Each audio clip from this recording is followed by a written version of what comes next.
to actually think I could sit behind the table and like sign autographs and everything, it's only a dream I could have. Anyway, I love coming to these conventions, and the main reason sometimes, or most of the time, is to meet my Friday the 13th victims. Going back to camp or wherever. Part 5, this is Tiffany Helm. Awesome. So happy that you decided to do this. I'm so happy that you decided to do this. I feel that Friday the 13th Part 5 is definitely the most underrated of all the series. La la la la la la la. But I just wanted to. Who's that guy?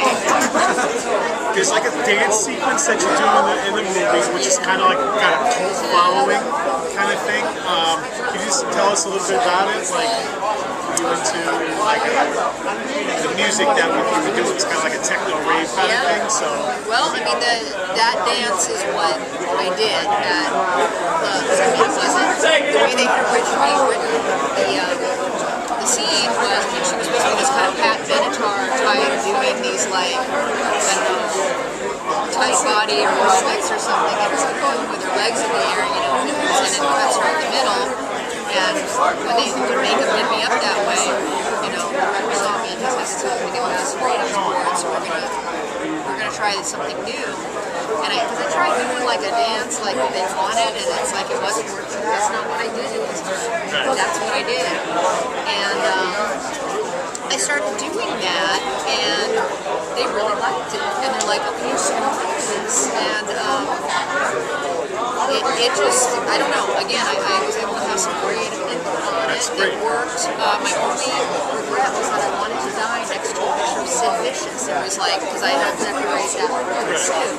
But I couldn't do that because, you know, his estate and all that. I'm like, I wasn't aware of Sid Vicious. And stuff? I was like, Sid Vicious has an estate? I'm like, that is so not punk rock. No, not at all.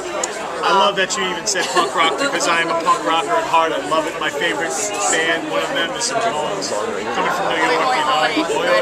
Oh yeah.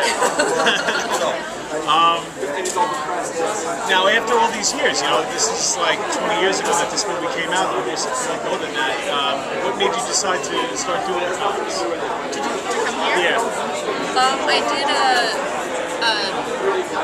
video, like a re-release of Friday the 13th, and Daniel Merrins was putting together a little, you know, special scenes, and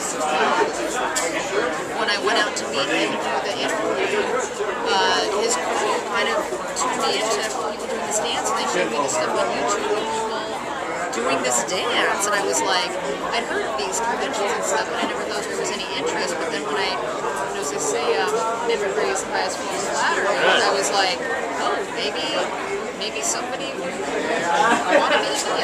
Yeah, totally. So I just talked to another person, and it's been pretty close starts. But I got hooked up with right that moment, and my partner was one who actually introduced me to Mikey there, and you know, the rest is history, and hopefully we'll be doing a show together soon. Yeah, that's right. The mom, she's saying that Brooke Bundy. Bundy, Nightmare on Elm Street, the head. That's great. That's another awesome sequel for me. I love that, and I can't wait next month. MonsterMania. It's going to be in Maryland. I'm going to be there. Can't wait. I have a Dockin 12-inch that I'm getting ready to get christened by her. Like I have a bunch of other people in it, but yeah, it's like a mantelpiece for me. So it's always a special time to come to these things and definitely meet the people that were part of my growing up. You seem very young to be a Friday the 13th. Well, my first movie that I saw, I was 7 years old, was Texas Chainsaw Massacre. My brother showed it to me. Where was your mother? I was going to say, where was your My mother? mom was always cool with that stuff. I mean, she never really censored anything that I'd watched. Actually, she kind of stuck up for me because when I was like 10 years old, the teacher called my house and said, you know, your son's into horror and like, what's his deal and all that. And she's, you know, he reads horror comics, and she told them, well, at least he reads, you know. So, you know, I didn't turn out to be such a bad person, you know. I just have like a thing for horror. You got all those tattoos.